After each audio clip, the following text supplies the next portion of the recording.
Amma ba'd. Yang dihormati saudara Muziru, Ahmad Muziru Idham, selaku speaker kita pada petang ini dalam program book reading Major Themes of Al-Quran. Jadi sebelum kita memulakan memberi ruang kepada saudara Muziru, saya ingin memperkenalkan sedikit biodata ringkas saudara Muziru.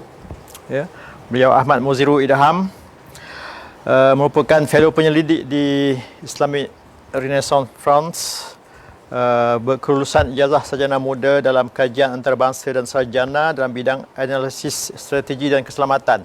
Ini memang bukan ulama ni, tapi nak cakap pasal Al-Quran kan. Tapi tak apa.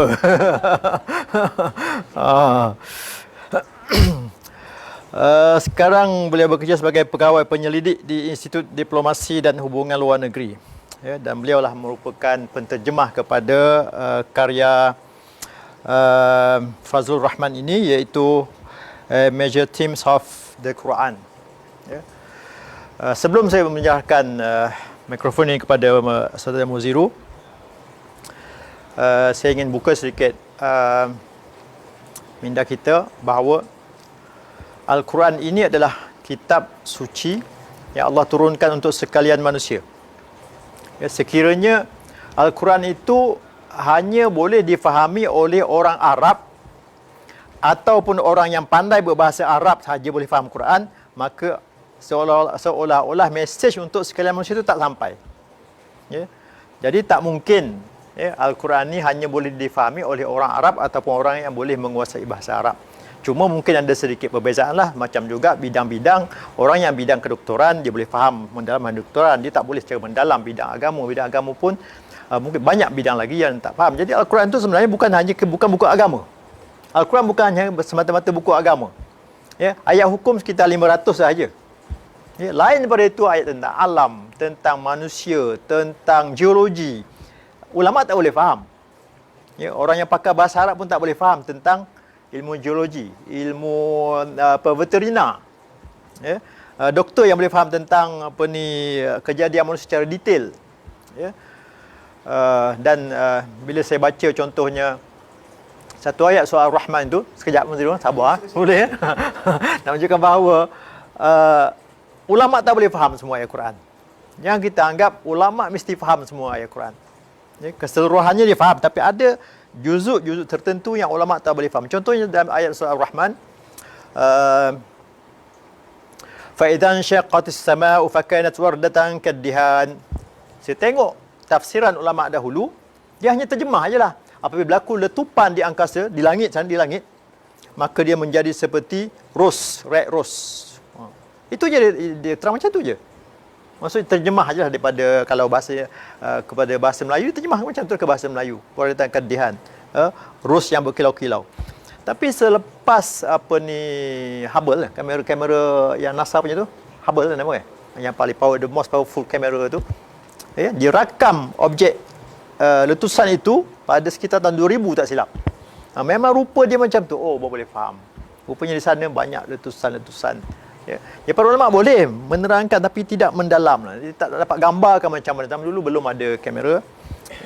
Dan itu satu contoh. Banyak lagi bidang-bidang lain yang selain daripada agama, sains, sebenarnya para ulama tak mampu nak menerangkan semua sekali. Jadi Al-Quran tu bukan semata-mata kitab teologi, tapi juga kitab sains, kitab ilmu-ilmu yang lain yang kita memerlukan kepakaran yang lain. Maka bagi saya perlu keterbukaan dalam kalangan orang Islam.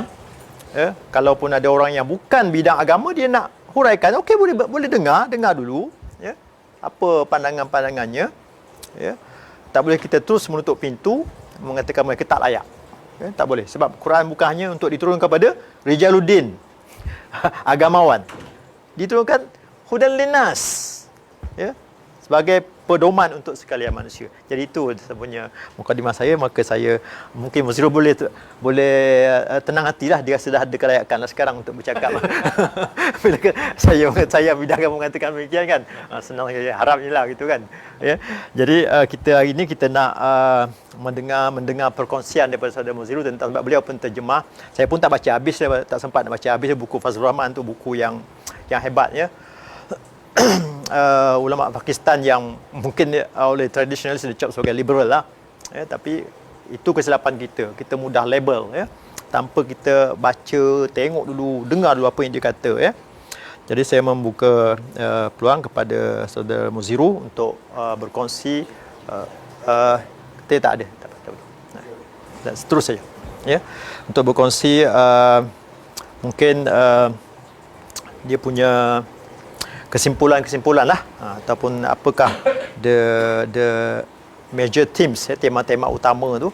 Dan mungkin kita boleh bandingkan lepas ini dengan Syekh Muhammad Al-Ghazali. Dia pun ada tulis tentang nahwa tafsir mawdu'i lil Quranil Karim ya, yang dah diterjemah oleh Abim rasanya ke bahasa Melayu ya.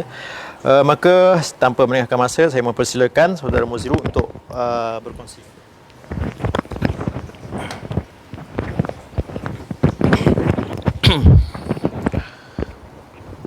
Bismillahirrahmanirrahim. Assalamualaikum warahmatullahi wabarakatuh. Allahumma salli ala Muhammad wa ala alihi wasallam.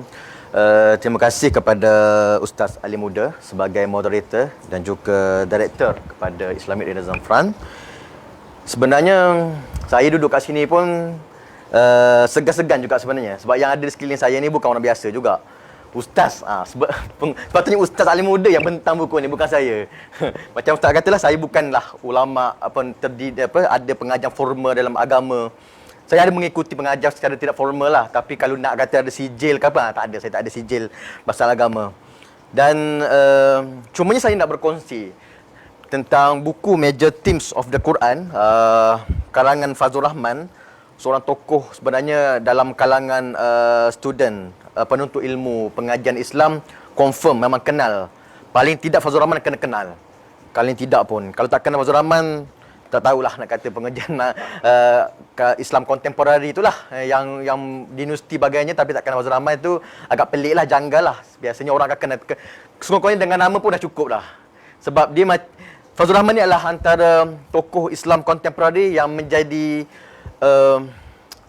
macam saya nak kata sebagai pemula dalam abad ke-20 sebagai tokoh reformis Islam lah.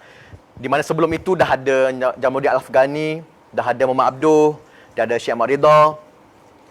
Kemudian ada satu gap yang agak lama sebenarnya, berdekad-dekad juga, dalam wacana reformis Islam di bahagian barat. Saya cakap bahagian barat, bahagian Nusantara dah memang banyak, ada Hamka, Al-Qiyamat Dahlan sebagainya. Tapi di bahagian barat macam ada satu kelompongan, sehinggalah muncul Fazlur Rahman membawa satu tema reformisme Islam yang sudah tentu biasanya orang yang reformis ni akan kontroversial lah, di mana-mana sekalipun yang membawa gagasan reformisme Islam ni agak kontroversial. Bukan sahaja di sinilah, di Indonesia pun sama, di Malaysia pun sama. Jadi memang itu kelaziman sunnah orang-orang reformis ni, dia menghadapi tentangan. Tetapi adakah kita nak kata apa yang mereka bawa tu salah? Itu kita tengok dulu, bincang macam mana. Sebab kebiasaannya yang menolak itu pun belum tentu betul. Yang belum tentu betul. Jadi saya tak nak panjang cerita, kita kenal dulu sikit Fazlur Rahman tu apa. Basically buku ni saya dah terjemah tahun 2020, dah siap sebenarnya. Cuma lepas tu simpan perang. Hari ni baru macam Dr. Farouk minta balik skrip tu, nak edit balik. Lepas tu nak terbit dan terjemah. Saya sendiri pun terpaksa baca balik buku terjemahan saya sendiri untuk refresh balik apa yang saya nak bentang hari ini. Jadi secara ringkas, Fazlur Rahman dia lahir pada tahun 1919 dan meninggal pada tahun 1988. Dia kelahiran Pakistan. Dan ayah dia ni, Maulana Syihabuddin ni, adalah seorang tokoh ulama besar pada waktu itu di Pakistan. Jadi Fazlur Rahman dia lahir dalam satu keluarga yang memang beragama. Seorang yang memang keluarganya dikenali dalam kalangan masyarakat Pakistan pada waktu itu. Kerana kita tahu, di Pakistan sampai sekarang pun tradisi keagamaan, terutamanya mazhab Hanafi sangat kuat. Terutamanya pengajian hadis.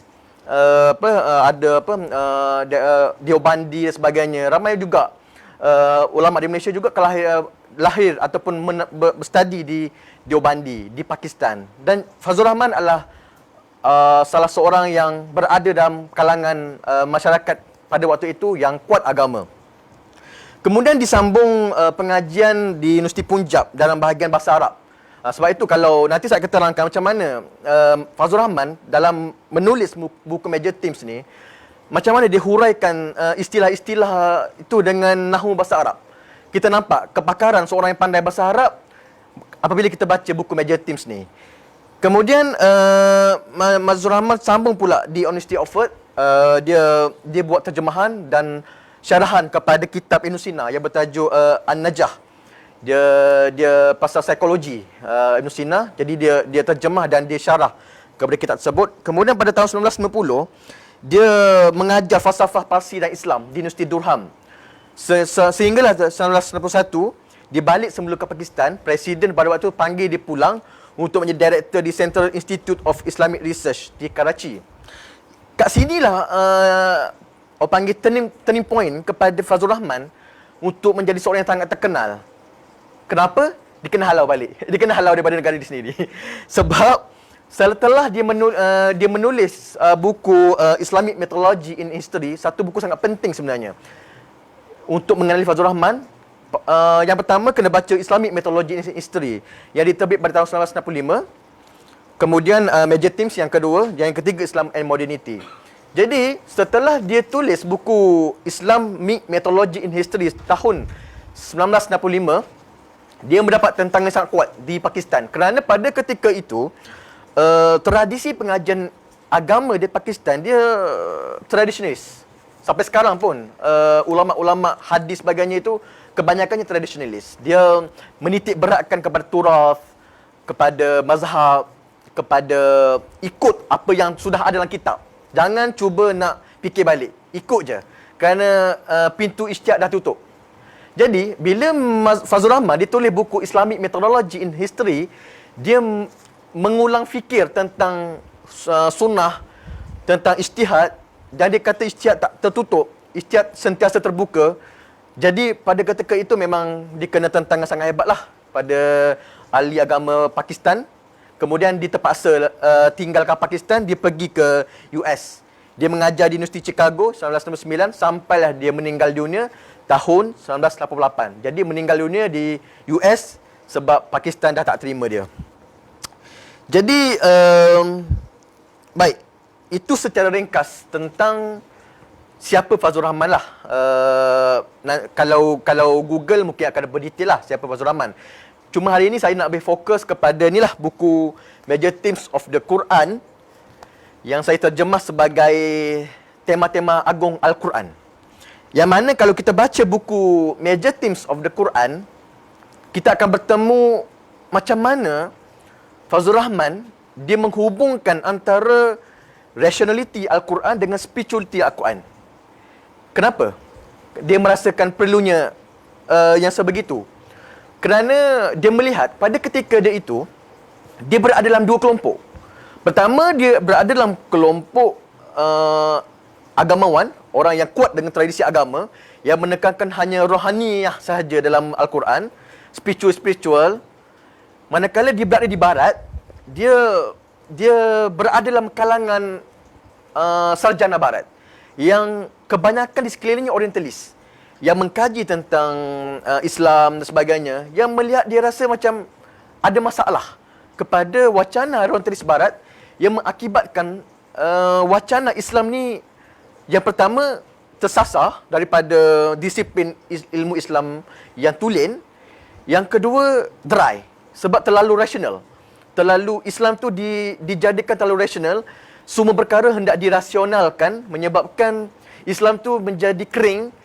Dan itu yang juga yang dibicarakan oleh Fazlur Rahman tentang konsep jihad dan iman, ihsan sebagainya itu, kerana pada ketika itu kesan daripada orientalism menyebabkan kefahaman masyarakat revivalist, Islamic revivalist untuk melawan semula kesan penjajahan menyebabkan ada menjadi ekstremis. Jadi jihad di sisi Islamic Revivalist ni, jihadis ni, dia nak melawan kolonialisme, nak melawan agenda barat, dilawan dengan bersenjata. Jadi Fazlur Rahman melihat ini satu benda yang bahaya kerana jihad telah ditafsirkan sebagai senjata. Angkat senjata lawan segala yang dinamakan sebagai orang kafir. Jadi ada tiga perkara, ada tiga sebab. Kalau kita baca bahagian pengenalan buku Major Themes, dia tak susun lah, tapi kalau kita baca kita akan nampak ada tiga sebab, paling tidak ada tiga sebab kenapa Fazlur Rahman ditulis buku Major Themes. Yang pertama, ditulis sebab dia nak respon kepada wacana orientalis. Yang paling banyak disebut dalam buku Major Themes yang direspon antaranya John Wasbrook, Richard Bell dengan Noldeke Schwally. Mereka ni adalah orang yang mengkaji tentang Al-Quran. Orang orientalis yang mengkaji tentang wacana Al-Quran. Mereka memang spesifik bidang Quranic Studies. Buku John Wasbrook ditulis Quranic Studies. Orang yang sangat, kita tahulah kalau kita baca tulisan orientalis, mereka sangat detail lah tentang antropologi, sosiologi, sejarah, nahu. Mereka sangat detail. Tapi masalahnya, apabila mereka datang dengan lensa pemikiran barat, mereka tidak datang dari tradisi Islam, menyebabkan cara mereka melihat Islam itu dari lensa barat. Jadi sampaikan John Wasbrook kata Fazlur Rahman, dia merumuskan bahawa Islam ni, tradisi Islam ni datang daripada tradisi Yahudi. Dia kata disebabkan ada hubungan ke sejarah agama Islam, kenabian daripada Nabi Musa sampai ke Nabi Muhammad, dan kitab-kitab Taurat, Zabur, Injil sampai ke Al-Quran ada genealogi, ada hubung kait yang sangat rapat. Jadi John Wasbrook buat kesimpulan Islam ni dicedok daripada agama Yahudi. Jadi itu yang menjadi permasalahan di sisi Fazlur Rahman. Dan banyak lagi lah saya nak urai, tapi itu antara poin yang menyebabkan Fazlur Rahman menulis Major Themes untuk membersihkan Islam daripada tomahan-tomahan daripada orientalis. Yang kedua, dia nak mengisi kelompangan dalam bidang tafsir Al-Quran. Kerana dia melihat tafsir Al-Quran yang tradisi tafsir ini terlalu menjurus kepada ayat demi ayat. Dia Bismillahirrahmanirrahim, hurai apa maksud bismillah, apa asbabun nuzul sebagainya. Lepas tu alhamdulillahirabbil jelaskan. Itu tradisi tafsir yang dilihat bagi dia bukan bermasalah. Okey, tapi dia kata tak cukup. Kerana dia kata kalau sekadar melihat tafsir ayat demi ayat, dia akan meninggalkan satu tema besar yang perlu difahami terlebih dahulu tentang Al-Quran, tentang Islam, sebelum masuk kepada tafsir Al-Quran. Sebelum masuk kepada tafsir ayat demi ayat. Jadi dia bertulis Major Themes Al-Quran yang dinamakan tafsir tematik, ataupun dalam bahasa Arab ni tafsir maudu'i sebenarnya. Yang mana sebenarnya tafsir maudu'i, sebelum Fazlur Rahman menulis Major Themes Al-Quran, dia tidak ada satu disiplin yang tersusun. Saya tak tahulah kalau mungkin Ustaz, mungkin saya salah. Tapi setelah saya tengok, saya cuba tengok sejarah tafsir Al-Quran sebagainya, tafsir maudu'i dia mula muncul pada abad ke-20. Yang sebelum-sebelum tu ada. Tapi dia tidak sistematik. Dia tidak ada satu disiplin yang jelas untuk menulis tafsir maudu'i. Yang lain tafsir bil maksur, yang lain semua dah ada disiplin, ada usul tafsir dan sebagainya. Tafsir maudu'i dia belum ada. Sehinggalah Quraisy Shihab pun mengatakan begitu. Abad ke-20 baru ada, dan antara yang memulakannya Fazlur Rahman. Dia menulis Major Themes Al-Quran, dia menyusun Al-Quran berdasarkan tema-tema tertentu, dan dia ada 6 tema. Kita tak nak katalah bahawa ini saja tema yang dalam Islam bincang, Al-Quran bincang, tapi ini tema besar yang menjadi asas. Mana kata Fazlur Rahman nak kata kalau nak menceburi bidang tafsir Al-Quran atau bidang Islamic Studies secara umum, perlu faham dulu gagasan besar Al-Quran, apa nak bawa. Macam mana hubungan Tuhan dengan manusia, macam mana hubungan manusia dengan alam sekitar, dan macam mana hubungan semua ni dengan alam gaib. Tentang dunia jin, tentang malaikat, tentang hari akhirat, macam mana hubungannya. Jadi Fazlur Rahman dia fokus ke situ. Dan yang ketiga, kenapa Fazlur Rahman menulis Major Themes, dia nak menjadikan Al-Quran ni untuk orang lihat apa gagasan besar Al-Quran. Dia nak bawa kita apa? Bila Al-Quran mengatakan hudan linnas, petunjuk kepada segala makhluk, segala manusia, apa maksud petunjuk? Dan apa nak menjadikan Al-Quran ni hidup dalam diri manusia, seperti mana dalam satu hadis bila sahabat tanya kepada Nabi, akhlak ke Nabi tu macam mana? Siti Aisyah kata, Sayyidatina Aisyah kata, akhlak Nabi lah Al-Quran. Jadi macam mana kita nak mengikuti sunnah Nabi sebagai berakhlak dengan akhlak Al-Quran? Apa itu akhlak dengan akhlak Al-Quran? Jadi itu yang Fazlur Rahman ditulis Major Themes of the Quran untuk menjadikan Al-Quran ni sebagai panduan moral dan etika kepada manusia. Dia nak menjadikan diri manusia ni, moral, kefahaman tentang hidup, kefahaman tentang dunia, segala-galanya ni berdiri di atas landasan moral dan etika yang baik. Kerana Fazlur Rahman mengakui bahawa semua agama mengajar kebaikan. Semua agama, tak ada agama yang ajar jadi jahat. Semua agama ajar moral yang baik.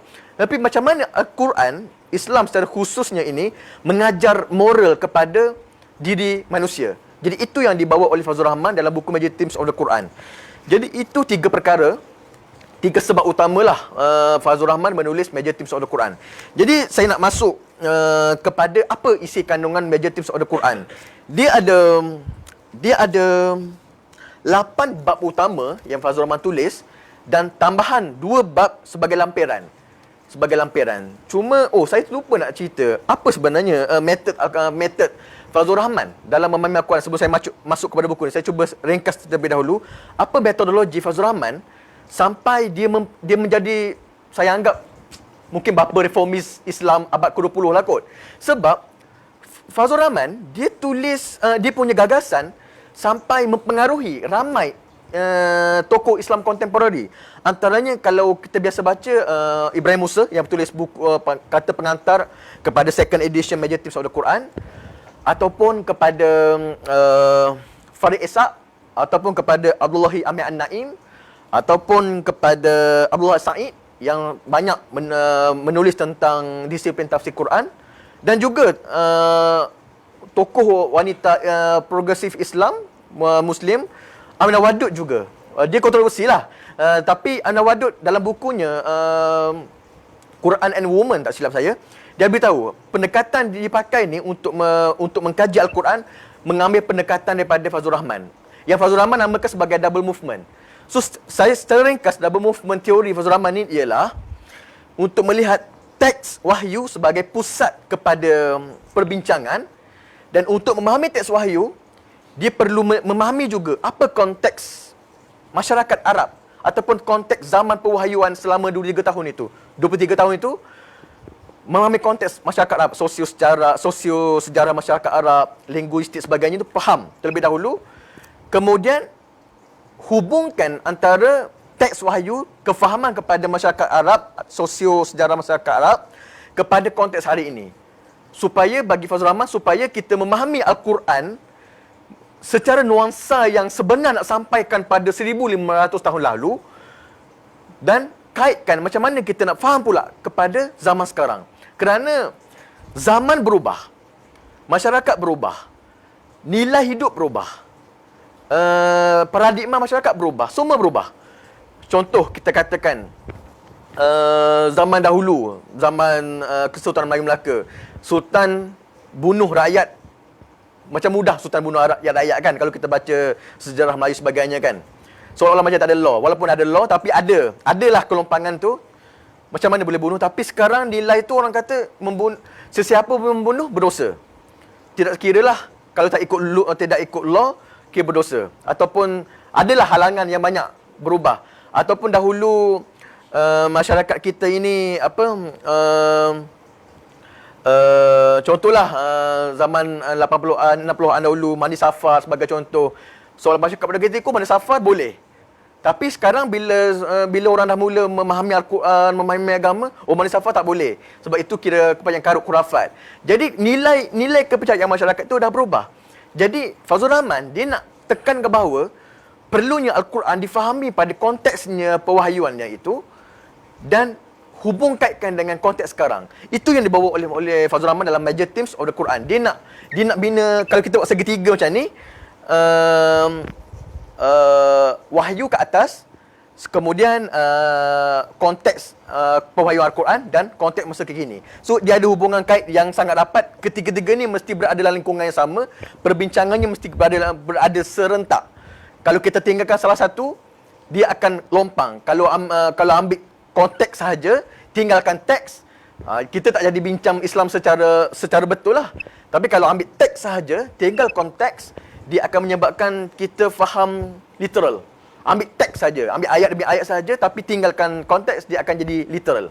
Jadi itu seringkas Fazlur Rahman nak terangkan untuk gagasan metodologi Fazlur Rahman dalam memahami Al-Quran. Jadi Major Themes of the Quran, dia ada 8 bab yang utama dan 2 bab lampiran. Jadi 10 bab lah semua sekali. Saya akan terangkan by demi bab secara ringkas je untuk kerana kita tak cukup masa lah. Yang pertama, bab pertama ialah Tuhan. Saya terjemahlah, dan terjemah saya adalah Tuhan. Yang mana bab Tuhan, Fazlur Rahman nak menerangkan bahawa keagungan, ketunggalan, keesaan Tuhan itu dibicarakan secara spiritual dengan secara rasional. Kerana spiritual untuk panduan kepada umat Islam merasai Tuhan di dalam diri mereka, dan juga rasional. Macam mana kewujudan Tuhan itu dirasai oleh semua orang menggunakan akal fikiran. Jadi dalam bab Tuhan ini, Fazlur Rahman dia memberi penekanan bahawa segala yang mutlak itu Tuhan, manakala masyarakat makhluk ini terbatas.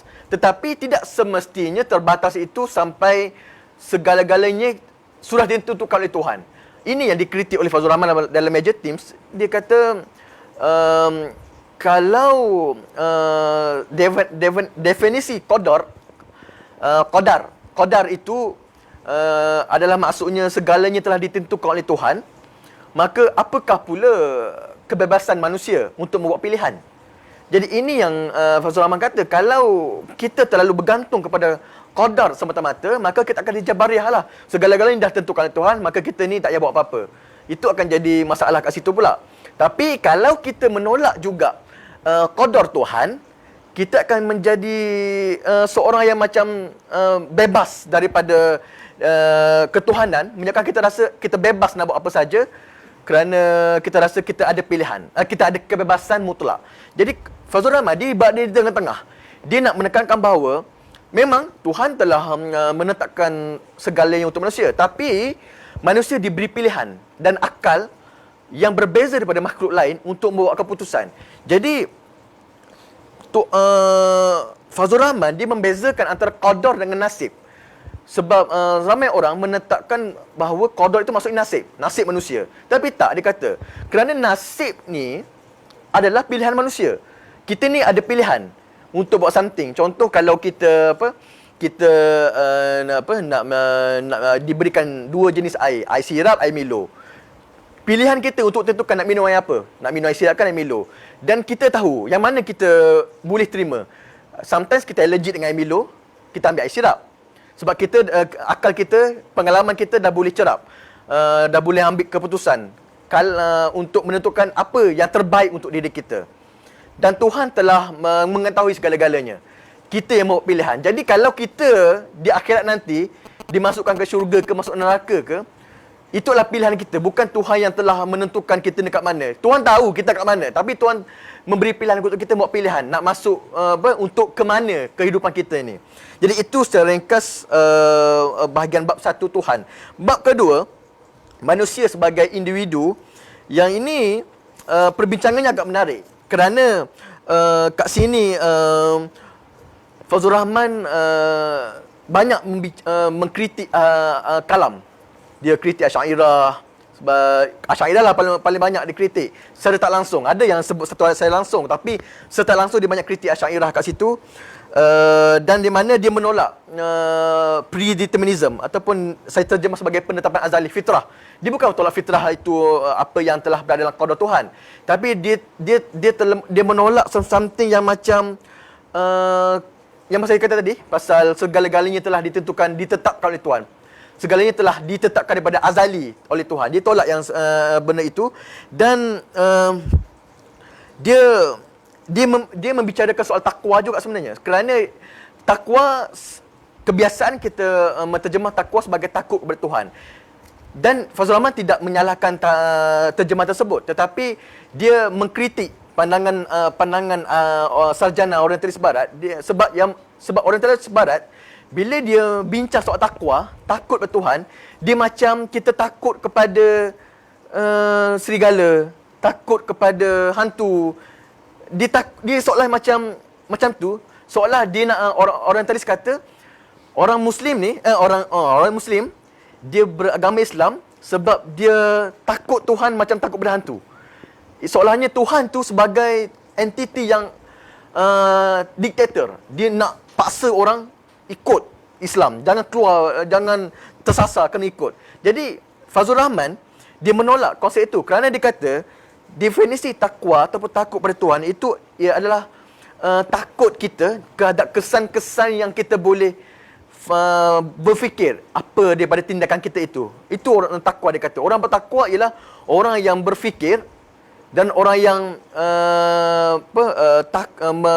melakukan satu perkara itu dengan memikirkan apa kesan buruk, dan dia takutkan itu atas dasar ketaatan dia kepada Tuhan. Kerana Tuhan membawa pesan, membawa perintah, moral dan sebagainya itu. Jadi dia takut itu dalam konteks dia takut kepada kesan buruk yang boleh difikirkan kepada akal rasional. Dan dalam bab ini Fazlur Rahman dia membicarakan dan melakukan satu pandangan yang agak kontroversi. Ini juga saya rasa antara menyebabkan dia ditolak.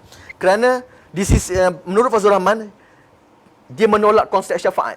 Dia tidak menerima konsep syafaat di akhirat nanti. Kerana walaupun dia mengakui bahawa banyak hadis pasal syafaat dan sebagainya, tapi dia kata dalam Quran tiada yang jelas pasal konsep syafaat, konsep tersebut dalam Al-Quran dia kata. Dan dia kata kerana dalam Quran menekankan bahawa setiap orang ini dia bertanggungjawab terhadap diri dia sendiri. Jadi segala keburukan, segala kebaikan yang lakukan itu dia yang bertanggungjawab, bukan orang lain. Jadi apabila dia dihadapkan kepada Allah SWT ketika akhirat nanti, Allah akan mengadili berdasarkan apa yang dia buat. Kalau baik ke buruk ke, dia bertaubat ke, itu adalah diri dia. Jadi Fazlur Rahman kata tidak adil kalau syafaat itu memberi seolah kelonggaran kepada orang tertentu hanya kerana dia ada kelebihan syafaat. Dia mungkin ada syafaat mak ayah ke, atau paling besar, paling agung syafaat Nabi. Jadi menurut Fazlur Rahman, ini yang kontroversial, dia kata Nabi di akhirat nanti adalah saksi kepada para pengikutnya. Segala tanggungjawab pengikutnya disaksi kepada pengikutnya. Segala apa yang kita lakukan atas dunia ini, Nabi sebagai saksi di hadapan Tuhan untuk mempertanggungjawabkan kepada segala yang kita lakukan di atas dunia ini. Itu di sisi Fazlur Rahman. Okey, yang ketiga, dalam bab ketiga, manusia dalam masyarakat, Fazlur Rahman menekankan bahawa apabila Allah SWT bercerita tentang Firaun, tentang Korun, dia adalah refleksi kepada diri kita. Mana kata Tuhan bukan sekadar nak bercerita tentang Firaun, tentang Korun, tapi Tuhan nak memberitahu kalau manusia buat apa yang yang dua kelompok itu lakukan, maka manusia akan juga terjerumus ke dalam kebinasaan yang sama. Jadi Fazlur Rahman dia melihat apabila Allah bercerita tentang Firaun, tentang Korun, zaman yang hidup sebelum Nabi, untuk mengkritik masyarakat Arab pada waktu itu, ia mengamalkan politisme. Dia menyembah berhala, mengamalkan banyak nama-nama Tuhan dalam sembahan mereka. Kerana pada ketika itu, orang yang menyembah berhala, dia bukan sekadar menyembah berhala, tetapi kesan dia kepada moral. Kerana orang yang menyembah berhala, dan berhala pun ada dia punya hierarki juga. Ada berhala yang kasta yang tinggi, ada berhala yang yang rendah sebagainya. Kesan dia memwujudkan masyarakat yang berkasta, yang yang ada kelas sosialnya. Yang ini kelas tertinggi, yang ini kelas menengah, yang ini kelas rendah. Menyebabkan berlakunya penindasan sosial pada kategori itu, puncanya datang daripada kepercayaan yang tersasar daripada tauhid. Sebab itu Nabi datang bawa tauhid bukan sekadar membetulkan kepercayaan, tapi paling utama yang ini Ismail Raja Al-Faruqi juga ada menulis tentang tauhid. Macam mana tauhid membentuk moral manusia. Jadi kenapa Nabi membawa satu tauhid, keesaan Tuhan, supaya manusia ini menyembah kepada hanya satu Tuhan, kerana untuk menghapuskan segala hierarki kita. Kalau tidak ada semua orang setara di sisi Tuhan. Jadi nak betulkan kembali moral masyarakat melalui yang pertama tauhid, kepada kepercayaan ontologi dia itu, supaya membetulkan semula moral mereka dalam masyarakat. Dan Fazlur Rahman juga mengatakan bahawa antara kedatangan Islam, Nabi bawa Islam ke dalam masyarakat Arab juga adalah untuk menghapuskan jurang ekonomi. Sebab waktu ketika itu jurang kekayaan itu terlalu lebar, orang miskin, orang kaya. Sebab itulah Quran kata untuk hapuskan supaya kekayaan itu tidak berlegar dalam kalangan orang-orang kaya semata-mata. Jadi itu dan kenapa Tuhan mengkritik konsep riba? Kerana pada ketika itu itulah pengamalan mereka daripada konsep politisme yang mereka amalkan itu, natijahnya mereka mengamalkan masyarakat yang tak setara, dan dalam urusan ekonomi mereka mengamalkan riba. Dan itu sebab itu Islam menganjurkan zakat untuk orang kaya keluarkan lebihan harta mereka itu bagi kepada masyarakat supaya kita berada dalam satu ekonomi yang setara. Bukan bermakna kita menolak kekayaan, tetapi untuk menghapuskan kemiskinan. Itu objek utama Islam, untuk hapuskan kemiskinan dalam masyarakat. Yang keempat, dalam bahagian alam semesta, yang mana Fazlur Rahman dia menjelaskan bahawa kelebihan manusia ini sebab diberi pilihan. Manakala makhluk lain ini tidak diberi pilihan, mereka hanya tidak ada beri akal untuk membuat pilihan. Jadi itu kelebihan manusia. Dan masalahnya Fazlur Rahman dia ada kritik juga ni secara langsung. Dia kata masalahnya manusia ni, dia melihat alam sekitar, alam semesta tu, dia tak jadikan alam tu sebagai tanda ajaib, tapi dia mengambil proses alam tu nak mengkaji keajaiban Tuhan. Itu yang kata tu, yang tengok yang macam jadi bukilism Malaysia bukilism, sains dalam Islam, menjadikan nak membuktikan Islam melalui sains. Dan di sisi falsafah itu masalah, sebab dia telah membataskan wacana Quran kepada kelompok wacana tertentu semata-mata. Dan ini yang memberi kesan kepada perbincangan wacana. Dan yang kelima, bab kelima tentang kenabian dan wahyu.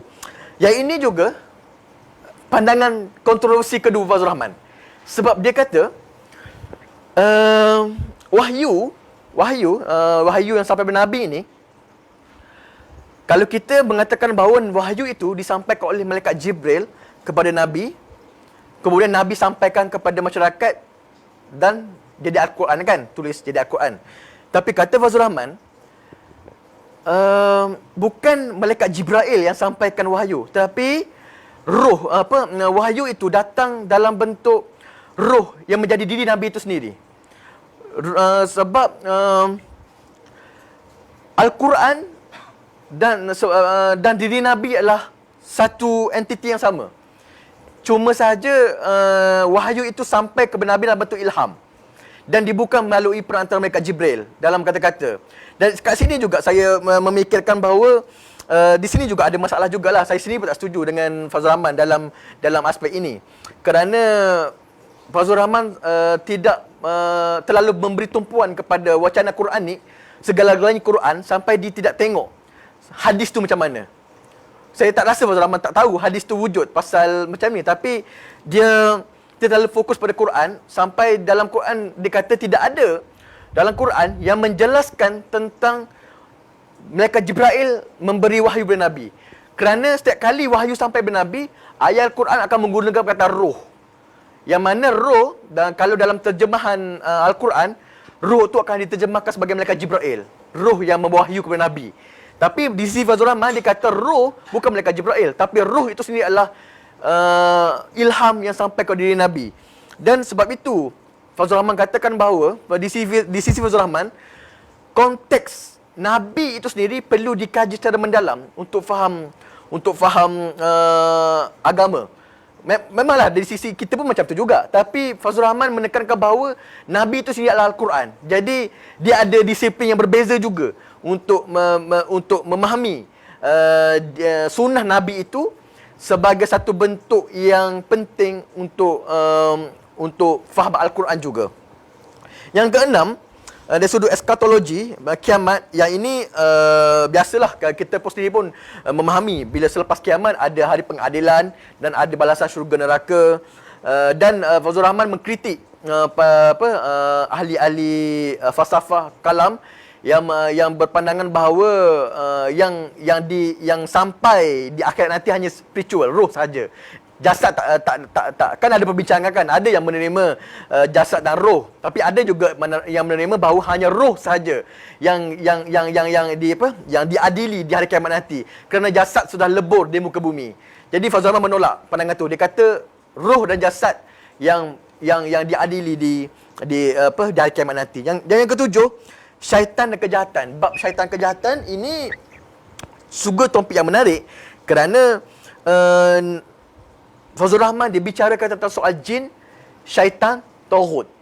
Dan Fazlur Rahman dia menghuraikan yang mana secara tak langsung, dia tak secara langsung, tapi secara kefahaman bila baca bab tu, saya rasa Fazlur Rahman dia macam menolak konsep syaitan dan jin dalam bentuk yang fizikal. Fizikal maksudnya bentuk jasad lah. Ada jirim. Dia menolak itu satu makhluk yang berjirim. Kerana dia kata itu adalah satu metafora yang bermaksud pada kejahatan. Kejahatan internal diri manusia. Dan dia menghuraikan, dia mentafsir tentang kisah Adam dan Hawa yang tergoda dengan hasutan syaitan dan sehingga memakan buah khuldi itu dan dihukum oleh Tuhan ke bumi. Dan kata Fazlur Rahman, sebelum kisah Adam dan Hawa kan Tuhan memberitahu kepada malaikat untuk cipta seorang khalifah di muka bumi, dan malaikat menentang. Kemudian malaikat mempersoalkan, dan Tuhan kata, aku ketahui apa yang kamu tak ketahui. Kemudian Tuhan jadikan Nabi Adam, kemudian dia beri kepada ilmu nama-nama, dan diminta kepada malaikat dan iblis untuk sujud kepada Adam. Dan kemudian iblis ingkar pada perintah Tuhan. Kemudian dijadikan Hawa. Kemudian kata Fazlur Rahman, yang dikatakan Al-Quran yang menggoda Nabi Adam dan Hawa itu adalah syaitan, bukan iblis. Jadi Fazlur Rahman menerima iblis sebagai satu entiti, tapi Fazlur Rahman menolak syaitan sebagai satu entiti. Dia kata kejahatan. Jadi yang menggoda Nabi Adam itu bukan entiti, tapi adalah naluri kejahatan yang dibisikkan kepada manusia. Jadi Fazlur Rahman nak memberitahu bahawa kenapa kita dipertanggungjawabkan baik dan buruk adalah kerana kita yang diberi fikiran. Dan kita tak boleh nak salahkan syaitan yang menggoda kita, kerana yang membisikkan itulah kehendak nafsu kita sendiri. Bukan ada entiti yang menghasut kita, tapi diri kita sendiri, internal kita yang jahat untuk menggoda diri kita sendiri untuk buat jahat. Sebab itu dia kata, Fazlur Rahman kata, sebab itu di akhirat nanti kita sendiri yang bertanggungjawab 100% ke atas apa yang kita lakukan.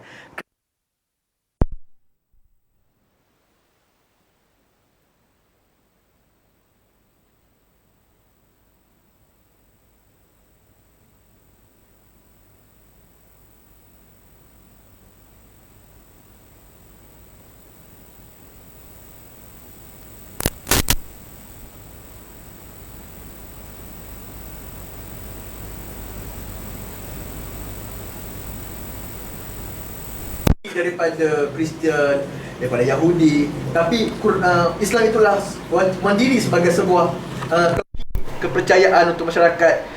Dan Fazlur Rahman juga menghuraikanlah macam mana keadaan masyarakat pada ketika itu yang menjadi yang mempengaruhi kepada pewahyuan Al-Quran. Sebab itu Fazlur Rahman dia mengatakan bahawa Quran itulah diri Nabi.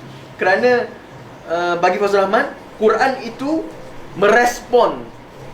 adalah merespon kepada konteks masyarakat pada ketika itu. Sebab itu banyak cerita dalam Quran yang merespon tentang Nabi yang menolak yang apabila seorang buta datang kepada Nabi untuk belajar Islam, tapi Nabi mengabaikan kerana nak fokus kepada dakwah kepada pembesar, maka turun surah Abasa untuk menegur Nabi tentang tindakan Nabi tersebut.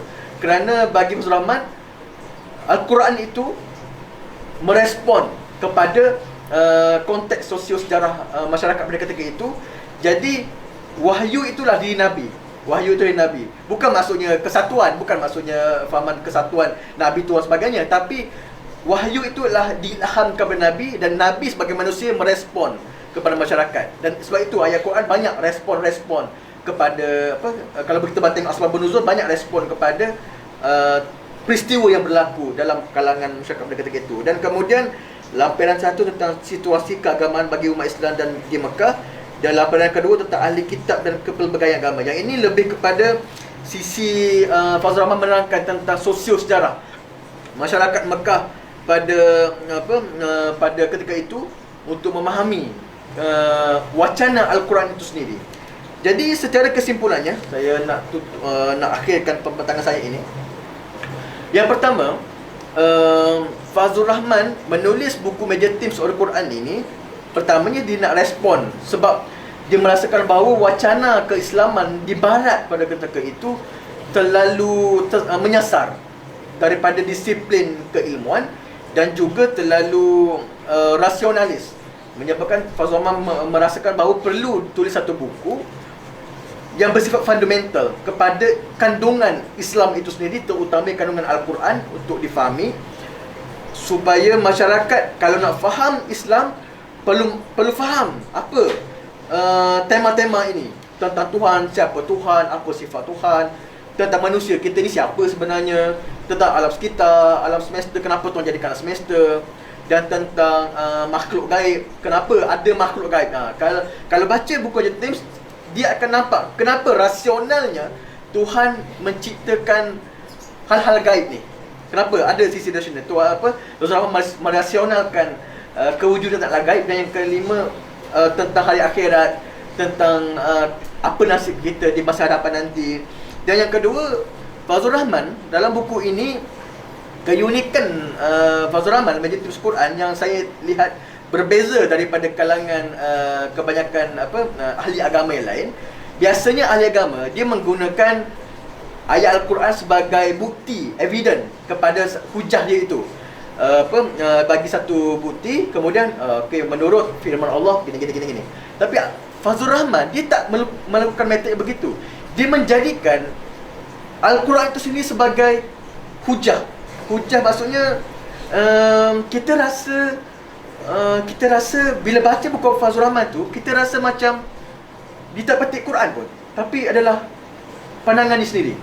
Tapi dia quote lah ayat Quran tu yang dia terjemah sendiri sebenarnya, sebab dia mahir bahasa Arab kan.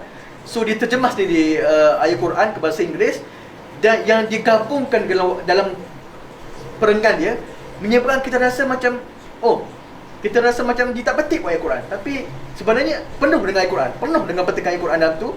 Tapi sebab cara dia menghuraikan wacana dia itu, seolah itulah wacana dia sendiri, tapi sebenarnya penuh dengan petikan-petikan Al-Quran sebenarnya kalau baca buku Major Themes Al-Quran.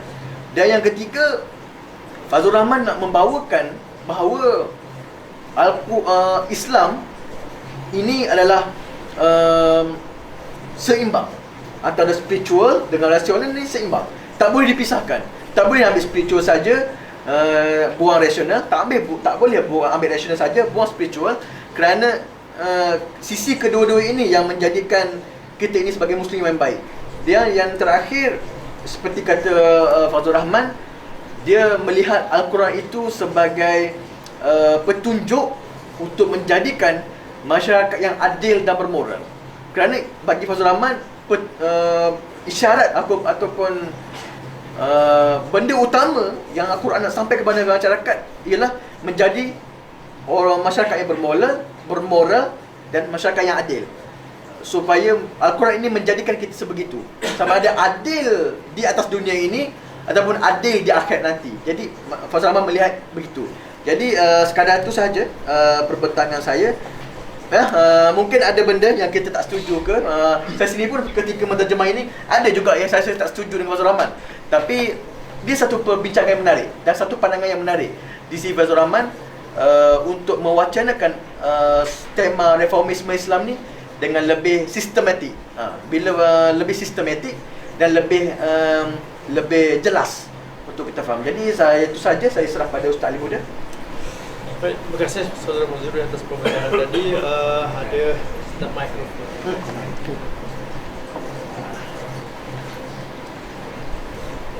Terima kasih Saudara Mazrul di atas pembicaraan tadi. Kita dapati ada 6 major teams 6 ke 8. 8 yang utama tambah 2 lampiran 10 orang. 10. Jadi bagi kita sebagai penuntut ilmu, kita perlu terbuka kepada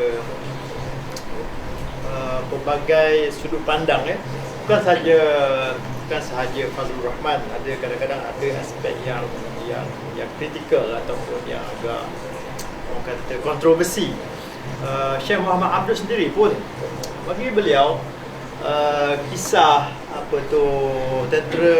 tentera bergajah beliau tak mengatakan, beliau tak percaya kepada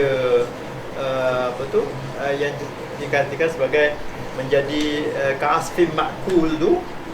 Tentera tu, gajah dia dengan tentera tu semua menjadi hancur seperti daun yang dimakan ulat. Ulat kan hancur kan. Dia kata bukan sebab daripada burung ababil itu. Bagi dia adalah kerana penyakit Allah turunkan bersama virus, kuman, penyakit, dan mereka merebak dengan semua tentera tu jadi hancur. Jadi itu satu pandangan dia, sebab itu perkara yang tidak dijelaskan betul-betul dalam Quran. Ini Allah umpamakan tentera Abraha itu seperti ka'asfin ma'kul, seperti daun yang sebenarnya makul ni yang dimakan, bukan tak ulat makan. Yang makan kunyah dia hancur kan. Makul tu maksudnya yang dimakan. Yang ulat tu Abdullah Basmah yang bubur. Tak ada ulat dalam ayat tu. Ka'asfin makul, daun yang makul ni eaten, yang kena makan. Dia bukan ulat, tak ada sebut kat situ. Tapi supaya orang Melayu faham yang makan, dia makan apa kan? Ulat dia kata kan. Dia pada Syekh Muhammad Abdul, bagi dia bukan kerana batu daripada burung ababil dia makan tiba-tiba jadi begitu, tapi kerana jangkitan penyakit. Allah Alam, kita pun tak tahu, Allah tak merakamkan secara rinci ke itu.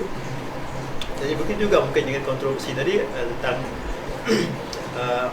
peranan malaikat dalam menurunkan wahyu kan. Sebab ayat-ayat itu pun kalau kita perhatikan tentang ruh, percaya ruh ni dia ada pun buka buku ayat Quran yunazzilul malaikata birruh min amrihi ala man yasha' min ibadi. Dia Allah menurunkan malaikat dengan ruh. Ruh di sini terjemahkan sebagai wahyu. Allah menurunkan malaikat dengan ruh ke atas di atas perintahnya ke atas sesiapa yang dikehendaki, itu para nabi lah. Jadi ar-ruh di sini diterjemahkan sebagai wahyu, tafsir wahyu. Allah menurunkan malaikat dengan wahyu, maksudnya. Biruh tu dengan bil wahyi. Dengan wahyu. Dan berkata ruh juga merujuk kepada jiwa manusia, nyawa dan jiwa manusia. Dia selalu dekat ruh. Ruh yang tidak tahu di mana duduk sebenarnya tu. Nyawa sebenar manusia kat mana tak tahu kan, dalam darah ke, kat otak ke, kat jantung ke tak tahu, ya. Dan ar-ruh juga dalam Quran digelarkan untuk Jibril, nazala bihi ruhul amin, itu para pentafsir mengatakan turun dengannya tu ajaran tu lah, ya, surah Syuara ini. Nazala bihi ruhul amin ala qalbika litakuna minal munzirin. Telah turun dengannya ar-ruhul amin. Ar-ruhul amin ini terjemah sebagai Jibril. Supaya Jibril menurunkan, membawa wahyu. Nazala bihi, menurunkan, turun dengannya. Ala qalbika, atas hati kamu, litakuna minal munzirin, supaya kamu menjadi orang dalam keadaan orang-orang yang memberi amaran, memberi peringatan. Ya. Jadi ayat Quran itu sendiri secara zahirnya, ya, tidak memperincikan, ya, betul-betul malaikat Jibril itu bawa fikir wahyu itu, ataupun sebenarnya wahyu itu sendiri, ya, turun dalam bentuk roh. Sebab juga roh tadi kan, ya. Sebab tu ulama yang tafsir kan, ar-roh tu kena terjemah roh tu wahyu, kerana roh tu malaikat. Jadi dia agak ada orang kata tak konsisten di situ, ya. Tapi di sana dibantu oleh hadis-hadis lah. Dia kadang-kadang Aisyah cerita, sahabat cerita Nabi, tiba-tiba Nabi gigil kan berpeluh-peluh kan, ya. Ada juga dalam bentuk nampak seorang lelaki, hadis Umar tu. Dia mungkin tu pun betul. Dan mungkin banyak cara, wahyu ni turun kepada Nabi. Bentuk mimpi pun ada juga. Jadi kita perlu orang kata tolerance dengan pandangan yang kontroversi begitu, tidak nak menyebabkan kita terus nak memurtadkan dia ke, nak reject semua pandangan-pandangan yang lain. Sebab setiap ulama ni dia ada pandangan yang pelik. Syafi'i pun ada pelik dia. Macam dia ada yang pelik dia. Jadi kepelikan dia tu tak menjadikan kita menjadi halangan kepada kita untuk menerima pandangan-pandangan dia yang lain yang kata, ya, rasional dan munasabah boleh diterima. Itu bagi satu yang menarik, ya, perkongsian ini. Mungkin ada sesi soal jawab. Ataupun silakan kalau ada soalan audiens di studio. Okey, silakan. Oh, tak sampai ya, tak dengar Boleh dengar? Assalamualaikum warahmatullahi wabarakatuh. Terima kasih kepada Ustaz Ali Muda dan kepada saudara Muziru yang membuat pembentangan yang menarik bagi saya lah. Saya bila melihat Fazlur Rahman, saya rasa Fazlur Rahman ni tidak akan terhasil begini kalau beliau terus kekal di Pakistan. Orang seperti Fazlur Rahman hanya muncul dan lahir magnum opus, kalau boleh kita katakan ini sebagai satu mahakarya beliau, kerana beliau mengungsi, menjadi muhajir, berhijrah ke barat, ke Amerika. Dan perkara yang sama juga kita lihat Ismail Faruqi, Syed Hussein Nas, malah pemenang Nobel Laureate dalam bidang fizik, Profesor Abdul Salam, walaupun beliau dikatakan sebagai dalam aliran Qadiani, katanya begitu. Tapi semua mereka ini, termasuk Syed Hussein Nas, ya, lahir apabila mereka mengungsi ke barat. Jadi ada sesuatu yang menarik sehingga lahirlah tokoh-tokoh pemikir seperti ini. Kalau mereka kekal di dunia timur, ya, yang kita berbangga, ya, bangkitan Islam dan sebagainya, saya rasa buah-buah fikiran yang cemerlang, yang berani untuk mencabar, ya, mencabar pemikiran-pemikiran yang dikatakan tadi tradisional, ya, tidak akan berlaku. Jadi ini semua berlaku kerana proses penghijrahan tersebut, dan barat yang memberi peluang atau platform kepada mereka untuk berkarya, untuk semangat spirit of inquiry, yang saya rasa itu yang masih lagi kekurangan di dunia timur kita ini. Saya ingin tertarik pada saudara Muziru kata tadi, peringkat awal tadi sepatutnya semua pelajar-pelajar dalam bidang pengajian Islam mesti kenal Fazlur Rahman. Tapi saya rasa pada hemat saya, dalam disiplin pengajian Islam kita di tanah air kita, ataupun mungkin dalam kawasan Nusantara ni sahaja, pemikiran Fazlur Rahman ini tidak diangkat sebagai satu disiplin dalam tradisi pengajian Islam. Betulkan saya kalau saya salah Tapi saya tak nampak kerana kita masih terikat kepada faham tradisional. Pergilah ke mana-mana fakulti pengajian Islam, fakulti peradaban dan pengajian Islam. Saya fikir pandangan-pandangan Fazlur Rahman, Faruqi, Syed Hussein Nafs bukan berada dalam arus sebenarnya. Ini peringkat awal lah saya nak membuka kepada perbincangan selanjutnya. Terima kasih. Terima kasih Tuan Syah. Itulah saya, kalau perbincangan saya dengan kawan-kawan yang belajar daripada sama ada belajar di universiti bahagian keislaman lah, Islamic Study ni universiti ataupun di pondok, saya ada banyak berbincang dengan mereka lah tentang apa disiplin yang mereka belajar, apa kitab mereka belajar, apa metodologi mereka belajar. Dan kalau di pondok memang tak belajar lah pasal tokoh-tokoh Islamic contemporary ni. Tapi kalau di universiti ada sahabat di Jordan, sahabat di UAE, saya tanya silibus mereka macam mana. Dan dia kata dia belajar pasal macam pengenalan kepada tokoh-tokoh Islam contemporary. Siapa Fazlur Rahman, dia ada belajar. Tapi siapa Muhammad Asad, dia orang belajar. Muhammad Abduh, Jamil Afghani, dia orang belajar benda tu. Tapi dia belajar dalam bentuk siapa mereka. Tapi dia tak belajar apa metodologi keilmuan mereka itu secara detail. Mereka tahulah buku apa ditulis, apa yang berlaku pada mereka secara hidup, dan apa kontroversi yang berlaku di atas mereka. Tapi secara detail tentang tentang metodologi itu tidak belajar. Dan kebanyakannya kalau yang kritis pun sebab mereka baca sendiri ataupun mereka ada skup perbincangan mereka sendiri. Dan yang mana ada teman-teman saya yang di Indonesia, yang pesantren-pesantren yang memang terbuka ni, di Indonesia sebenarnya dah sangat luas perbincangan turath mereka itu.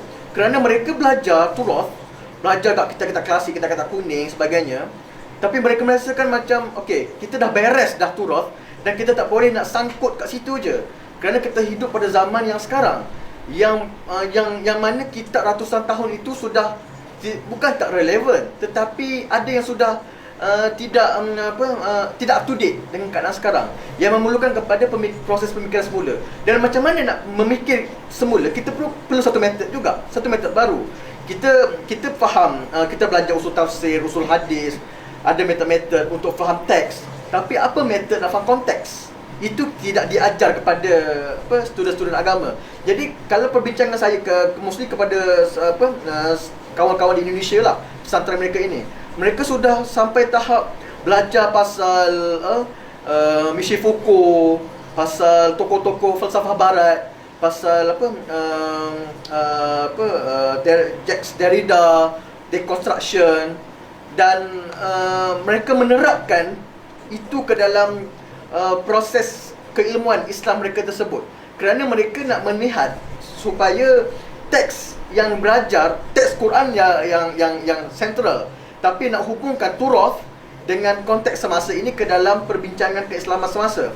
Jadi perlu kepada metodologi. Jadi antara metodologinya inilah Fazlur Rahman, dia mengusulkan double movement theory untuk memahami macam mana hubungkan teks dengan konteks zaman silam dengan konteks zaman sekarang. Salah satu yang ada, banyak lagi lah tokoh pemikir kontemporari yang sudah mengusulkan metodologi mereka untuk memahami Islam dalam wacana kontemporari.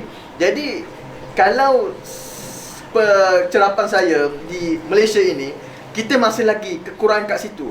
Sama ada yang terlalu moden sampai tinggalkan turath, tapi yang terlalu turath tinggalkan pula moden sampai tak peduli tentang hal kontemporari. Dan perbincangannya jadi tak seimbang. Kita tengok yang terlalu moden tinggalkan disiplin Islam menyebabkan pandangan mereka tidak ada basis yang kuat kepada tradisi. Manakala yang terlalu fokus pada tradisi, dia sampai segalanya kitab. Tak boleh keluar daripada kitab. Kalau yang ini kitab tak ada, tak boleh buat. Itu problem juga. Jadi bagi saya penuntut Islam perlu lebih terbuka dalam ini dan lebih modern. Bukan selesai, tapi dah jazam belajar dalam keilmuan tradisional, tradisi turun sebagainya ini perlu masuk ke dalam dunia kontemporari, perlu baca. Hadam juga perbincangan Islamic contemporary supaya mereka lebih terbuka dan seimbanglah perbincangan tu. Moderator boleh tambah ke? Sila. Sangat boleh. Okey, menarik. Apa ni komen daripada Tuan Syah tadi ya. Sebenarnya bukan setakat Fazlur Rahman ni, dia lagi ada tulisan-tulisan bahasa orang putih kan. Lagilah pandangan sebahagian besar pelajar-pelajar aliran pengajian Islam ni sebagai satu dia kata apa? Bukan sumber yang autentik untuk pelajar Islam lah. Kalau bukan tulis dalam bahasa Arab tu bagi kebanyakan pelajar aliran Islam kan. Bahkan nak katakan bukan setakat Fazlur Rahman, yang sarjana Islam atau ulama Islam yang orang kata yang lebih terbuka seperti Syekh Muhammad Al-Ghazali pun pandangan-pandangan dia tidak dipopularkan dan kebanyakan guru-guru pun tak membincang tentang pandangan beliau. Sedangkan sangat progresif. Ya, pandangan beliau sangat progresif. Beliau menggabungkan antaranya School of Hadis dengan School of Fiqh. Sebab masalah umat Islam ni, dia duduk di antara, sebab masing-masing dia ada, bila dia faqih, dia tidak muhaddis. Ya? Dia seorang yang ahli fiqh, faham hukum, dia belajar dalam ikut mazhab, ya, mazhab tertentu lah biasanya. Ya? Mereka tidak mendalami hadis kebanyakannya. Yang hadis pula, memang mereka tak terikat dengan mazhab, tapi mereka tidak melihat hadis itu dalam konteks bagaimana seorang ulama dulu faham hadis. Sedangkan Nabi ada kata rubba sami'in aula min aw'a min muballighin. Nabi suruh sampaikan hadis ni, Allah memberi cahaya, mengurniakan cahaya kepada orang yang mendengar daripada aku dan menyampaikannya kepada orang lain. Mungkin juga Nabi kata orang yang mendengar itu afqah aw'a min muballighin. Orang yang mendengar, dia tak dengar daripada Nabi, dia mendengar daripada penyampai lah. Penyampai ni hanya jadi kaldai. Faham tak? Dia bawa daripada Nabi bagaimana dia dengar, dia pun cerita, dia tak faham pun. Dia tak faham hakikat apa yang Nabi maksudkan. Dia bawa kepada pendengar. Pendengar tu Nabi kata mungkin lebih faham, lebih faqih daripada sami' orang yang dengar daripada aku secara langsung. Dia hanya pembawa, mubaligh, pembawa. Sami' tu lebih faham. Jadi itu tentang konteks tadi ya, memahami konteks. Dan sebab itu dengan sahabat pun ada yang dalam kes dan pembahasan maqasid ya. Bila Nabi satu ketika Nabi suruh tetap memahami konteks ya. Nabi kata janganlah kamu solat melainkan di kampung Bani Quraizah. Ini adalah satu kes syariah. Syariah ni maksudnya kumpulan kecil ya. Mantau, buat gerakan, kadang Nabi utuskan dulu pergi buat risikan ya. Nabi arah Nabi jangan kamu solat asar melainkan di perkampungan Bani Quraizah. Jadi satu kumpulan dia pergi sampai belum sampai di perkampungan Bani Quraizah itu dah hampir maghrib. Maksudnya mereka terlambat. Hampir maghrib dah, tak sampai lagi. Dan sedangkan arah Nabi, janganlah kamu solat asar melainkan di perkampungan Bani Quraizah. Jadi dah jadi dua fahaman di sini.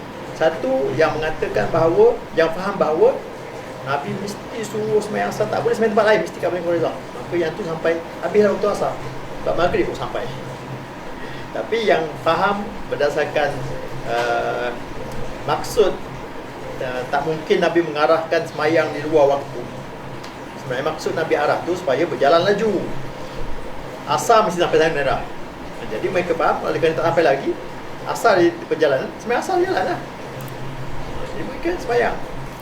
Jadi itu menunjukkan bahawa dua fahaman yang berbeza terhadap teks konteks.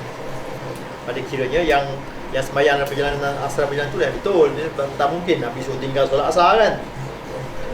Sembahyang hingga maghrib baru sembahyang asar di kampung Bani Quraizah Tapi bila mereka balik, Nabi tidak mengecam mana-mana pihak lah. Maksudnya dengan sahabat ni ada yang lurus bendul. Macam mundur juga lah. Tak faham tak kerti bahasa. Memang pun dia ada perbezaan ya. Ada sahabat yang memang memang pintar kan. Memang akal, kemampuan akliyah yang tinggi. Ada yang rendah, lurus je dia tidak berkata ada yang mereka tak faham, dia bawa aja. Ada daripada aku yang orang yang menerima tu lebih faham. Jadi contoh Syekh Muhammad Al-Ghazali, Qaradawi sendiri pun orang dengar, orang dekat Malaysia kenal, semua sebut nama Qaradawi, tengok gambar di mana, tapi pemikiran dia tu banyak sampai. Dia tak sampai. Dalam kalangan gerakan Islam ke, mereka banyak hanya dengar pada guru yang bercakap tu je lah. Ya. Tak sampai kepada apakah pemikiran sebenar Yusuf Al-Qaradawi kalau yang ke zaman moden ini kan. Fazlur Rahman tu sudah lebih 30 tahun dulu kan. Lebih 30 tahun lalu. Dia tengok yang balik di Timur Tengah tu dia bawa yang mana tu banyak. Ya. Kalau yang hadis tu bawa daripada mungkin Syekh Albani. Syekh Albani lah. Muhammad Al-Ghazali kurang. Ya. Ada pula yang banyak bawa pemikiran Al-Banna. Al-Banna ni lebih pada harakah lah kan. Jadi begitu kan. Sebab mungkin macam saya sebutkan tadi juga, di universiti mereka hanya belajar secara sathiyah, secara surface tahu nama tokoh-tokoh. Kalau tokoh Alam Malaysia itu Tahir Jalaluddin, Syekh Al-Hadi, tahu dah lebih kurang, tapi apakah karya-karya dia, apakah pemikiran dan karya mereka, mereka belajar itu sendiri, pergi korek lah, ya, ataupun dia buat satu bahas. Sebenarnya punca pada tradisi budaya keilmuan tu belum mendalam dalam masyarakat kita, dan budaya berfikir secara kritis tu kurang. Biasanya bab agama orang tak boleh sentuh kan. Bab agama orang tak boleh sentuh, takut murtad. Sebenarnya kalau seorang tu dia cakap pun dia tak anggap, dia tak sengaja melanggar keyakinan, tak murtad ya. Amalan murtad tu kadang Al-Qur'an Jumaat pun beritahu. Kita pasal Isra Mi'raj. Baca ayat Quran sikit lepas tu jangan sangat penting jangan fikir dalam pemikiran agama ni kena, sebab mereka banyak mengangkat akal kan. Akal banyak, la'allakum ta'qilun, supaya agar kamu berakal, maksudnya secara kritis. Dan dalam bab katakannya fiqh punya selalu kita terima secara warisan ya. Bab najis, kalau kita tidak guna akal, memang ada waktunya bila kita gabungkan dengan bab Islam ni, bukan fiqh saja, dia ada dakwah, dia ada akhlak. Bila kita gabungkan dia, jadi tak boleh connect. Contoh saya selalu sebut dalam mudah, bila kita kata kita menggunakan pandangan Syafi'iyah, mazhab Syafi'iyah, najis anjing, najis babi, bila kita nak keluar daripada kelompok masyarakat kita, nak pergi ke masyarakat Iban, orang asli, jadi masalah besar. Ini sebab apa? Kita tak boleh nak keluar daripada tradisi yang kita terima tu. Sebab kita terima tu pandangan ulama, misalkan dah dia tak sama dah dengan nas. Pandangan Syafi'i bahawa semua itu ataupun keluarga yang Cina, dia dah masuk Islam. Kat dapur macam mana periuk, nak sama periuk mak dia belum Islam, kan dia masalah kan. Tapi kalau menggunakan pandangan lain, bukan tak perlu keluar mazhab Syafi'i pun. Imam Nawawi bagi dia contohnya babi tu tak najis mughalladh, so najis tapi tak mughalladh, maksudnya tak perlu disama, basuh dengan air tu cukup lah, macam sabun, macam basuh pinggan lain. Jadi kalau kita berikan Islam macam ni kepada orang dia mu'alaf kan, dia tak perlu memisahkan dua dapur ke, nak asingkan tinggal mangkuk ni yang saya punya ni, mak ayah dia punya lain. Jadi memberi gambaran pada orang bukan Islam ni susah sangat lah. Dalam keluarga pun perlu macam tu kan. Tapi itulah, kita susah nak keluar, nak gunakan otak sikit kan. Dan hanya kan itu pandangan imam, pandangan imam mazhab. You siapa? Kau siapa? Takkan tu pandangan dia saja kan. Dan yang semazhab dengan dia pun Imam Nawawi besar juga mazhab dia mujtahid dalam mazhab Syafi'i. Dia menolak, dia tak najis bukan mazhab, najis biasa saja kan, lebih harmoni kalau guna pandangan itu, tapi tidak dipopularkan. Kita sampai tak kita mengkuduskan pandangan manusia. Itu salah. lebih banyak saya pula. Serius dia gitu. Sebab yang muda tu ulama juga. So memang sepanjang je lah. Ada lagi ya tambahan? Ada sikit Ya. Saya lihat bahawa Fazlur Rahman ni dia menarik kerana dia ahli falsafah, dia filosofer. Sebenarnya cara metodologi ahli falsafah ni berbanding dengan literalis kan, macam Nabi apa semua dia. Of course ahli falsafah ni dia penggunaan orang kata deduksi lah. Maknanya dia try to prove something tu cara deduksi kan, menggunakan ratio akal. That's why dalam tradisi dulu kalau kita belajar, saya rasa di pondok-pondok tu logik atau mantik ni sebenarnya fardu ain patutnya. Kalau guru saya nak ke Allah Tas apabila di Islam tu, mantik tu dia wajib. So ahli falsafah dia ada this kind of mantik ataupun logik. Saya kategorikan Fazlur Rahman ni dia peripetatif lah, dia masyaliun kan? Sebab tradisi dia tu dia mesti akan baca Plato, Aristotle dan juga Ibn Sina. Itu yang menarik tu. Kalau di peringkat Nusantara ni saya lihat bahawa kita jarang pun baca tentang Ibn Sina ni diangkat. Kebanyakannya Imam Al-Ghazali. That's why pengajian Islam kita balik-balik kita tengok pun saya rasa lebih kurang lebih ke arah kepada tasawuf akhlakiyah tu ditekankan, iaitu yang Ulumuddin, revival of religious sciences kan, itu ditekankan. Tetapi yang tasawuf falsafi ni jarang kita angkat di belah Nusantara. Tapi sekarang dah mula IRF, tradisi kan dah mula. Macam kami lihat bahawa apa yang disebut Fazlur Rahman tu bagi kami biasa je, because Ibn Sina, kalau you mengkaji Ibn Sina, inilah metodologi dia. Kalau pergi ke arah Aristotle, Ibn Sina dan juga setengahnya Al-Farabi kan, yang menjadi isu di Nusantara apabila adanya satu kitab ni, Tahafuz Al-Falasifah. Tetapi itu pun banyak kesalahfahaman, mengatakan Imam Al-Ghazali ini menolak falsafah. Sebenarnya tidak, tetapi dia hanya mengkritik beberapa isu saja di dalam falsafah Aristoteles kan? Iaitu yang pertama, yang tiga tu lah, semua tahu lah, tentang the eternal of the world kan, tentang kebangkitan sama ada melalui jasad ataupun rohani sekali. Dan ada yang mengatakan Tuhan ini tidak mengetahui perkara yang partikular, banyak perkara universal sahaja. Itu saja yang dikritik.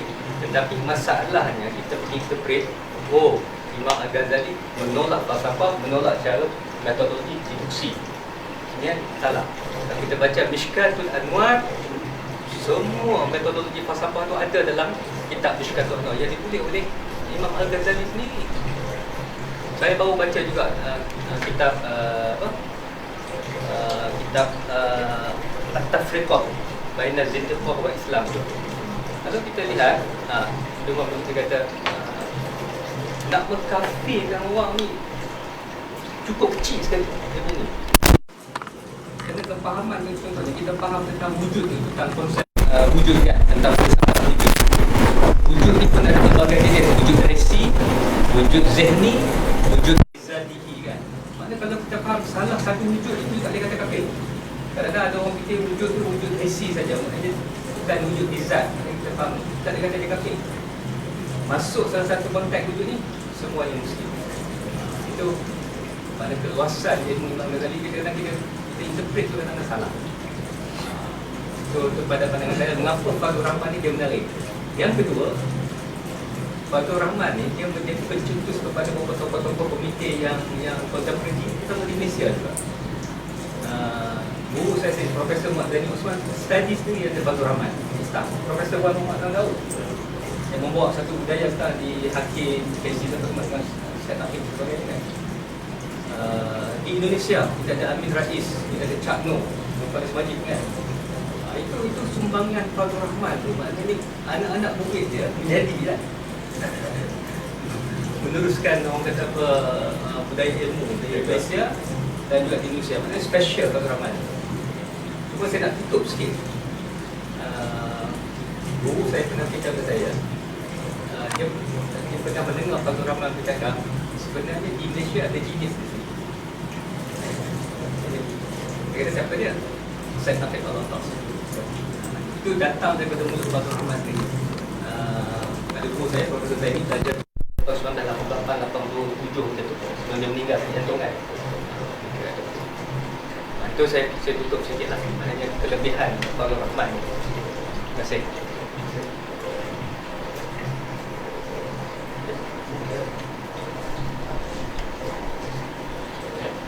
Ada lagi? Ya, satu perkongsian menarik daripada speaker cakap kita pada hari ini, dan juga beberapa pandangan daripada audience. Jadi sepatutnya kita membugarkan lagi, ya.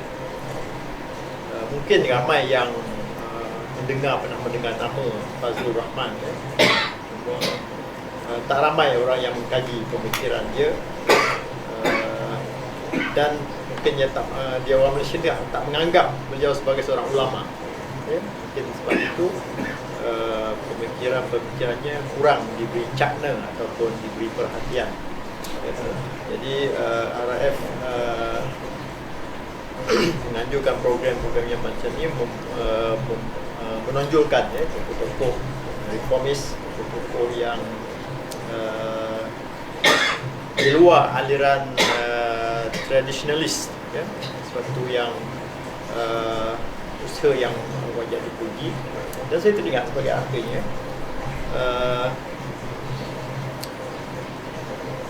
umat Islam ni maju sampai di kemuncak zaman Abbasiyah, Al-Amin, Al-Ma'mun, ya.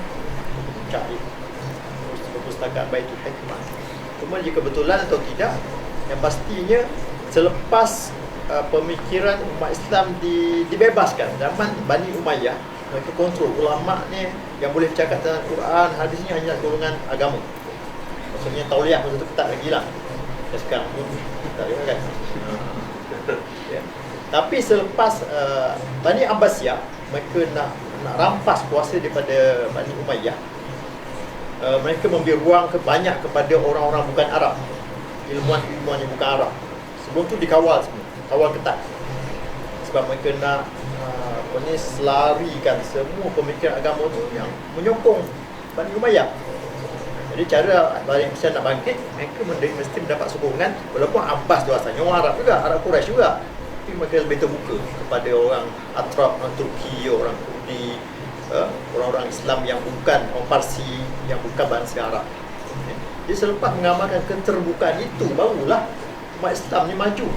Berbanding zaman Bani Umayyah yang hampir 90 tahun, 90 tahun. 90 tahun lah, tak sampai 1 tahun.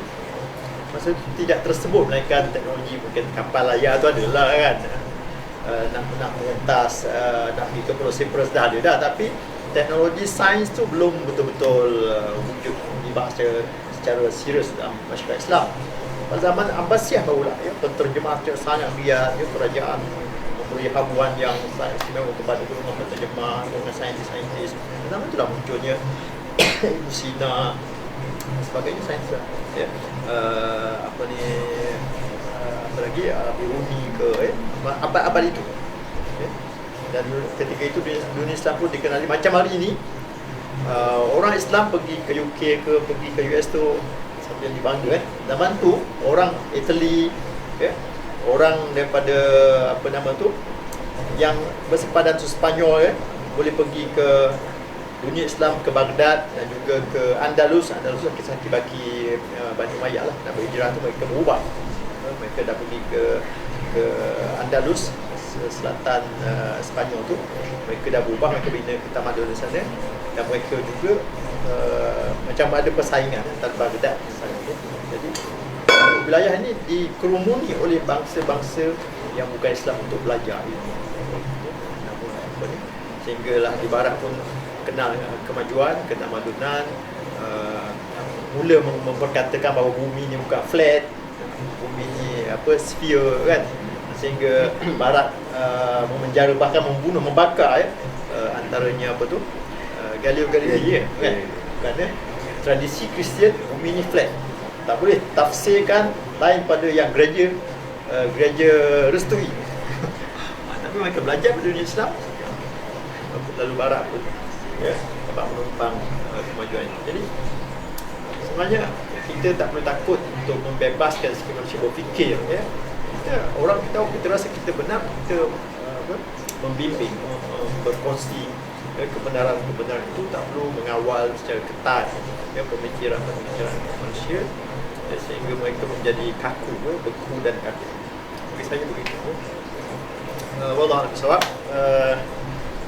Tanya kepada Saudara Mazlu yang berjaya berterjemah dan berkongsi ringkasan terjemahan beliau pada karya Abdul Rahman. Mudah-mudahan dan tanya juga kepada AF yang berjaya, yang menganjurkan program ini. Jadi segala yang baik itu daripada Allah Subhanahu Wa Taala. Kekurangan kelemahan di saya sendiri. Wallahu a'lam bishawab. Assalamualaikum warahmatullahi wabarakatuh.